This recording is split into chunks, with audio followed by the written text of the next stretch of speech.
В Алекминске в рамках 70-летия Великой Победы прошло театрализованное представление в жанре речевого хора. Главная особенность заключается в том, что постановка создана по поэме алекминского поэта, участника войны Валерия Былкова. Подробности далее.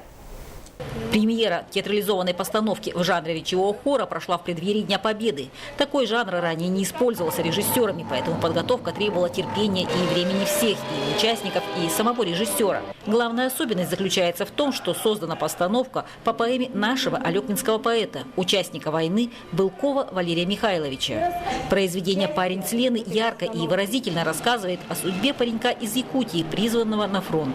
Это произведение настолько замечательно, профессионально, по драматургии написано, что это произведение невозможно было просто не заметить.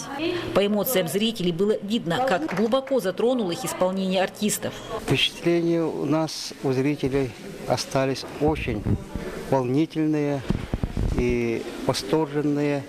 Артисты, кстати, свои, доморощенные, студенты Алекминского филиала Якутской государственной сельскохозяйственной академии. Поначалу было как-то непривычно, потому что это впервые. Было интересно просто поучаствовать для себя. Потом маленько как-то страшновато было. Ну а к концу просто кайф.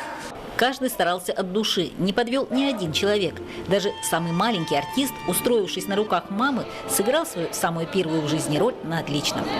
Елена Фаст, Максим Копылов, НВК Саха, Алекминск.